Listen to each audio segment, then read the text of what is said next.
अस्सलाम वालेकुम दोस्तों, कैसे हो आप सब। मैं आप सबको यूट्यूब चैनल इंग्लिश लिटरेचर पे वेलकम कहती हूँ। अब जो हम डिस्कस करने जा रहे हैं वो है chapter number 21, 22, 23, 24 father and sons का। ये 4 चैप्टर्स को हम लोग इंशाल्लाह ताला इस वीडियो में डिस्कस कर लेंगे। इससे पहले मैं आपको चैप्टर नंबर 20 की एंडिंग बता दूँ कि उसमें ये हुआ था कि जो बाजारोव है और आर्केडे है वो बेसिकली बाजारोव की फैमिली में पहुंच चुके हैं और उसकी फैमिली उसको बड़ा अच्छा ही ट्रीट कर रहे हैं। लेकिन बाजारोव जो है वो बड़ा रिजिड सा अपनी फैमिली की तरफ, उसकी मदर की केयरिंग नेचर दिखाई गई थी। अब वो सो गए थे, तो अब नेक्स्ट टाइम हो गया इस चैप्टर में 21 के अंदर। अब क्या हो गया है, जब वो नेक्स्ट मॉर्निंग सब उठे हैं, आर्कड़े देखता है कि जो वेजली है वो बेसिकली गार्डन में काम कर रहा है और फादर जो है ना अपने बेटे के बारे में ना सुनने के लिए बड़ा बेताब है कि जितना वो उसके बारे में बातें कर सके, जितना उसके बारे में वो सुन सके उतना उसके लिए कम है, बहुत ज़्यादा एंशियस है। आर्कड़े बताता है वेजली को कि बाजारोव जो है ना is one of the most remarkable people, ठीक है, ही हैज़ एवर नोन, कि एक बड़ा ही रिमार्केबल बंदा जिसको जो उसने आज तक जिस बंदे से वो मिला है ना उन सब में। फिर वो फर्दर बताता है बाजारोव के बारे में ना आर्कड़े कि वो कॉन्फिडेंट है इस चीज़ के बारे में कि एक अजीम फ्यूचर जो है ना, अ ग्रेट फ्यूचर अवेट्स, ठीक है, एक अच्छा फ्यूचर जो है इंतज़ार कर रहा है आपका। और बताता है वो उनकी हिस्ट्री को कि उनकी दोस्ती बेसिकली कैसे हुई थी, उनकी मीटिंग कैसे हुई थी। वेजली जो है ना वो जानता है कि Bazarov does not like a great show of feelings and suggest that they try not to interfere with him too much, कि लाइक बाजारोव को ज़्यादातर ना शो ऑफ काइंड ऑफ जो फीलिंग होती है ना वो पसंद नहीं है।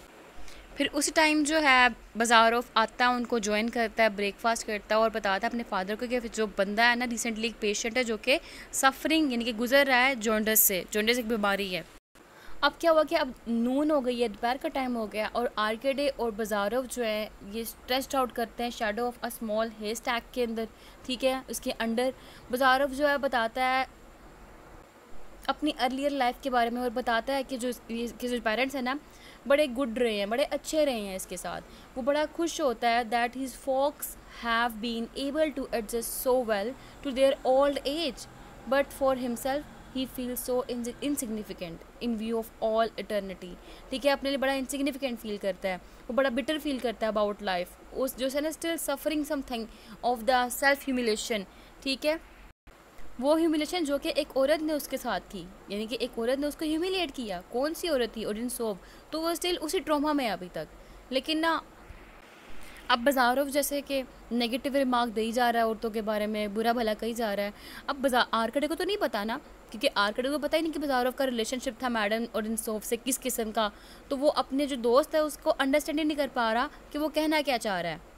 और वो इतना हैरान हो रहा है कि क्योंकि इतना एक्सट्रीमली सिनिकल हो गया, नेगेटिव हो गया अबाउट वुमेन और हर चीज़ के अबाउट कि इसको हुआ क्या है। फिर जब ये डिस्कशन कर रहे होते हैं तो बड़े ज़्यादा टॉपिक्स ऐसे होते हैं, सब्जेक्ट्स ऐसे होते हैं डिस्कशन के जिसके ऊपर ये बड़ा डिसएग्री कर रहे थे दोनों आपस के अंदर ही। अब टॉपिक था इनकी डिस्कशन का a man should have any principle और नोट। इस पर बहुत ज़्यादा इनकी बहस हुई, लेकिन जैसे ही पता लगा कि अब ये बहस काफ़ी ज़्यादा बढ़ रही है, कि आउट ऑफ हैंड हो रही है, आर्कड़े कहता है कि अब उनको सोना चाहिए। अब क्या होता है, थोड़ी देर बाद जो है ना बाजारोव कहता है आर्कड़े को कि ना तुम बहुत फुलिशली बातें करते हो, तुम बिल्कुल अपने अंकल जैसे हो, तुम उन्हीं अपने इडियट अंकल की ना फुटस्टेप को फॉलो करते हो। आर्कड़े को इस बात पर बड़ा गुस्सा आता है, वो कहता है तुम किस तरह बात करो, तुम इस तरह नहीं करना चाहिए, इंसल्ट है, मैं इसको टॉलरेट नहीं करूँगा। लेकिन बाजारोव चुप नहीं करता, वो कंटिन्यू रखता है अपना इस तरह की डिस्कशन जो है ना, उसको पिंच करना, उसको सार्केस्टिकली रिमार्क्स करना, ये ऐसे ही कंटिन्यू रखता है। और जब आर्कड़े अपनी फैमिली को सपोर्ट कर रहा होता है, मीन्स टू से पैवल के बारे में बोल रहा होता है, उसके हक में बोल रहा होता है, तो तब कहता है बाजारोव कि only a stupid man feels the need to defend his family. और उसके बाद जो है ना आर्कड़े वो चाहता है कि डिस्कशन ख़त्म हो जाए, और इसके बाद जो है ना अगर ये डिस्कशन मज़ीद चली ना तो उनकी बहुत ज़्यादा लड़ाई हो जाएगी, और वो इस सीरियस लड़ाई से बचने के लिए ना डिस्कशन को स्टॉप कर देता है आर्कड़े। लेकिन बाजारोव इस टाइम मूड में है, यानी कि लड़ने के मूड में है, और वो नहीं रुकता, वो कहता है मैं लड़ूंगा और मैं इवन कि तुम्हें डिस्ट्रॉय भी कर दूंगा। अब ये लड़ने ही लगे होते हैं तो क्या होता है, सडनली अपेयरेंस होती है वेजली की जो कि फादर है बाजारोव का। अब जब उसकी पेरेंट्स होती है तो लकीली उसकी पेरेंट्स एक अच्छी पेरेंट्स साबित होती है उस टाइम पे, क्योंकि इनकी फ़ाइट जो है वो रुक जाती है। और फादर एक्सप्लेन करता है that a local priest is going to dine with them, ठीक है, कि आज उनके साथ एक लोकल प्रीस्ट खाना खाने वाला है रात का। और तब जो है उसका फादर कहता है कि मुझे उम्मीद है कि तुम, मुझे पता है कि पसंद नहीं करते मज़हब वगैरह को, किसी अथॉरिटी को, लेकिन मैं चाहता हूँ कि तुम वहाँ पे एक नाइस बंदे बन के रहो, प्रीस्ट के साथ बहस मत करने लग पड़ना, उसको नाराज़ मत कर देना। तो बाजारोव कहता है he does not object so long as the priest does not eat his share of the food, के मतलब इतना कोई ऑब्जेक्ट नहीं होगा जब तक वो इसका शेयर ऑफ फूड ना खा ले। फिर क्या होता है, दैट नाइट आफ्टर सपर, सपर के बाद क्या होता है, ग्रुप जो है मिलके बैठ के प्ले कार्ड्स खेलते हैं और प्रीस्ट जो है ना उस कार्ड्स प्लेइंग के दौरान बाजारोव से ना कुछ पैसा भी जीत जाता है। अब क्या होता है, नेक्स्ट डे बाजारोव जो है अनाउंस करता है अपनी अटेंशन को कि वो वापस जाना चाहता है। ठीक है, Bazarov announces his attentions to leave because he is bored and can not get any work done. He wants to go back to Marino. और उसके बाद क्या होता है, where he can at least accomplish something, कहता है मैं यहाँ पे तो कुछ भी नहीं कर पा रहा, मैं वापस मरीनो जाना चाहता हूँ ताकि वहाँ जाके मैं अपना कोई काम तो कर लूँ। और इसके इस रिस्पॉन्स पे वेजली जो है बड़ा डिसअपॉइंट होता है, लेकिन वो कुछ भी नहीं कर सकता, ना कुछ अपने बेटे को डांट सकता है। अब उसका बेटा जब चला जाता है छोड़कर, after his son leaves he is comforted by his wife in the loss, उसकी बीवी उसका ध्यान रखती है। और इस चैप्टर में हम देख सकते हैं बाजारोव का जो भी कुछ करना था, जो उसका बिहेवियर था, बड़ा ही रिजिड काइंड ऑफ था। और ये क्यों था, क्योंकि उसके साथ वही हुआ जो पैवेल के साथ हुआ था। अब हम आते हैं अगले चैप्टर की तरफ। तो उस चैप्टर में क्या होता है कि ये वापस मरीनो जाने की बजाय दोनों दोस्त ओडेनसोफ की तरफ जाते हैं और ओडेनसोफ जो है इस दफ़ा उनको बड़ी वार्मली वेलकम नहीं करती, बड़ा कोल्ड और नॉन रिसेप्टिव एटीट्यूड दिखाती है उनके सडन विजिट से। और आर्कडे को वहाँ पे जो होता है ना फीलिंग्स आ रही होती हैं ये वाली कि उसने कटिया से मिलना है। ठीक है, तो वो उससे ना मतलब रियलाइज़ करता है जिसको कि उसको ज़्यादातर कटिया को देखना है, उसको ओडेनसोफ को इतना नहीं देखना जितना उसको कटिया को देखना है। कटिया को उसको मिस कर रहा है वो ना, लेकिन कटिया थ्रू आउट द डे वापस ही नहीं आती रूम से। और उसके बाद दोनों जो हैं, ठीक है, दे लीव निकोल्स फॉर निकोलाइज हाउस। ठीक है, और उसके बाद जो है हम वापस कहाँ आते हैं, रिटर्न टू मरीनो में वापस आ जाते हैं। और वहाँ पे जो है बड़ा उनको खुशी से लोग वेलकम करते हैं। साथ ही इस चैप्टर में भी बताया गया कि जो चीज़ें हो रही होती निकोलाई के लिए वो अच्छी नहीं हो रही होती। The hired labourers are giving him trouble. ठीक है, वो इनको ट्रबल दे रहे हैं, जो न्यू मशीनरी है ना वो इनफेक्टिव है। ठीक है, और पीजेंट्स जो है ना वो बेसिकली अपने आप में मगन है, लड़ रहे हैं, इनकार कर रहे हैं। और all Pavel can do is to admonish his brother, means इस बात का ये कि पेवल जो है ना अब यही कर सकता है कि अपने भाई को डांट डपट के ना उसको काम करे कि तुम काम रिलैक्स रहो, जो हो रहा है सो होने दो, अब तुम रिलैक्स रहो। और आर्करे जो है ना बड़ा सिंपैथेटिक फील करता है, लेकिन बाजारोव जो है ना chooses not to get involve with any of the family problems. और उसके बाद जो आर्कडे है वो सोचता है जो निकोलाई उसके बारे में कंस्टेंटली उसके बारे में सोचता रहता है, अपने फादर के बारे में सोचता रहता है कि हो क्या रहा है। और सरप्राइज होता है ये सोचकर कि बाजारोव के साथ जो है ना ये भी बहुत ज़्यादा बोर हो रहा है सेम रूफ के अंडर ही। जब चैप्टर एंड होता है तो जो आर्कडे है और बाजारोव है ये जाते हैं मैडम ओडेनसोफ की तरफ। वहाँ पे बड़ा खुश होता है आर्कडे ये चीज़ देखकर कि जिस पहले बंदे से मिला है वो कटिया थी, और बड़ा अनकंफर्टेबल फील होता है मैडम ओडेनसोफ की प्रेजेंस में। जो इस चैप्टर के अंदर इम्पोर्टेंट है वो है इनफेक्टिव रोमांटिक आइडियाज़। जैसा कि हमने देखा इसके अंदर बाजारोव है उसको कोई असर ही नहीं पड़ा, जो कंडीशन है हमारे पास निकोलाई की उसकी कंडीशन से कोई असर ही नहीं पड़ा। लेकिन आर्कडे है उसके अंदर हम देख सकते हैं कि उसके अंदर रोमांटिक आइडियाज़ और प्रैक्टिकल आइडियाज़ और आइडियल एंड रियल सेंस आ चुकी हुई है। क्यों? क्योंकि उसको अपने फादर के लिए बड़ा सिंपैथी फील की है उसने। और जब सिंबॉलिकली हम चैप्टर की एंडिंग पे देखते हैं ना तो आर्कडे को पता लगता है कि नहीं यार, मैं जो हूँ ना उसको अपनी आइडेंटिटी क्रिएट करनी है। ठीक है, वो फर्स्ट टाइम कंसीव्ड करता है इस चीज़ के बारे में कि of being bored under the same roof as Bazarov, but now he is beginning to establish his own identity and he returns to Nikolskoe not to see madam Odintsov but to find Katya. अब उसको अपनी ही identity बनानी है, अब उसको कटिया से मिलना है। ठीक है, इसके बाद नेक्स्ट चैप्टर स्टार्ट होता है जो कि चैप्टर नंबर 3 है। चैप्टर नंबर 3 है। उसमें क्या होता है कि जब आफ्टर आर्कडे लीव्स बाजारोव जो है ना बड़ा पोजेस्ड होता है अपने एक्सपेरिमेंट्स के साथ। हाँ, इनका क्लैश चल रहा होता है पैवेल और बाजारोव का। ठीक है, तो कहता है कि मैं अपने एक्सपेरिमेंट में जब बिजी रहूँगा ना तो मैं इस क्लैश से जो फ्री ही रहूँगा। लेकिन निकोलाई और पैवेल जो है ना वो लाइक यंग मैन जो है उसका, ये जो यंग मैन बेसिकली बाजारोव है ना जो अपने लैब में कर रहे हैं ना उसको देख के बड़ा प्लेयर लेते हैं। ठीक है, उनको मज़ा आता है इसको देख कर कि जो काम कर रहा है। और सिर्फ एक ही बंदा था मैरिनो के अंदर, ठीक है, जो बाजारोव को रियली रिस्पॉन्ड करता था, वो था फैनिका। ठीक है, मैंने यहाँ पे लिखा है ना बाजारोव एंड फैनिका, वो वाला। ठीक है, फैनिका जो थी उसको प्रॉपर रिस्पॉन्ड करती थी।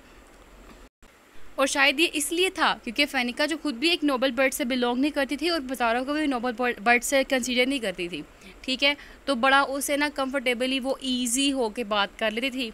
अब एक दिन क्या हुआ, बज़ारोव जो था ना वो एक वॉक से आ रहा था और उसने ना फ़ेनिका को ना एक बेंच के ऊपर बैठे हुए देखा। तब फ़ेनिका कुछ बीमार थी, उसको लग रहा था जैसे कि ना हीट जो है ना वो उसको बीमार कर रही है। लेकिन बज़ारोव उसकी पल्स चेक करता है और वो कहता है कि तुम तो 100 साल तक जियोगी। वो दोनों हंसते हैं, ठीक है, और इकट्ठे बातें करते हैं। और बताती फ़ेनिका उसको कि तुमने जो है ना मेरे बच्चे के लिए जो ड्रॉप्स दिए थे ना बड़े ही अच्छे साबित हुए हैं। तब बज़ारोव ना मजाक में कहता है कि तुम्हें इसके लिए पे करना होगा। हालांकि वो मजाक कर रहा होता है, उसको पैसे नहीं चाहिए होते। वो उसे कहता है तुम मुझे वो फूल ला के दो जो फूल तुम ना उसके लिए निकोलाई के लिए लेके आती थी।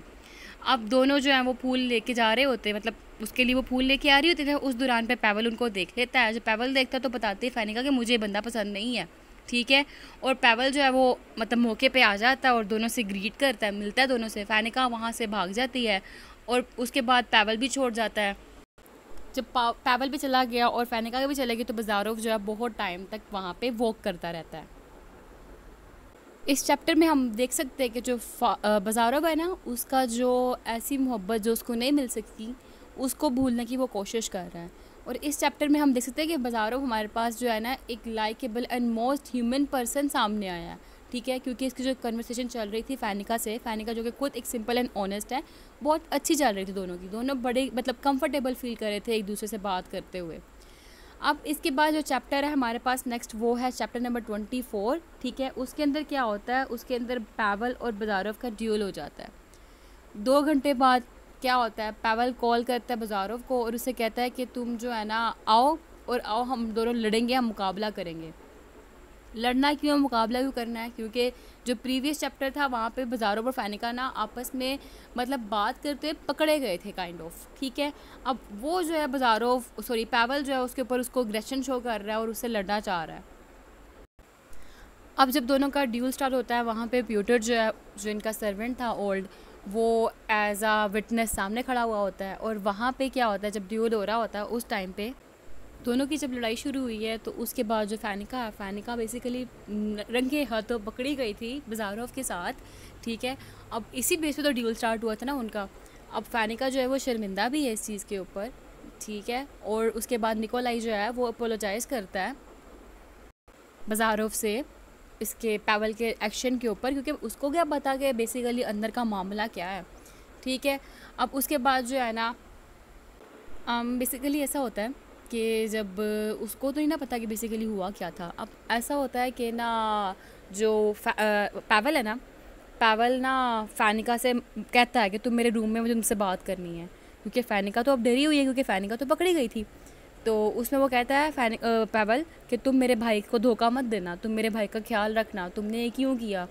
तो फ़ेनिका कहती है कि ना मैं जो है ना बज़ारोव को रोक नहीं सकी, ठीक है। बज़ारोव ने खुद किया जो भी किया था, ठीक है। बेसिकली वो किस करता पकड़ा गया था, तो बज़ारोव ने जो भी किया खुद किया था। अब उसके बाद जो है ना फ़ेनिका कहती है कि मैं जो निकोलाई से बहुत ज़्यादा मोहब्बत करती हूँ, मैं निकोलाई के बगैर रह नहीं सकती, मैं कभी भी उसके साथ अनफेथफुल नहीं होंगी।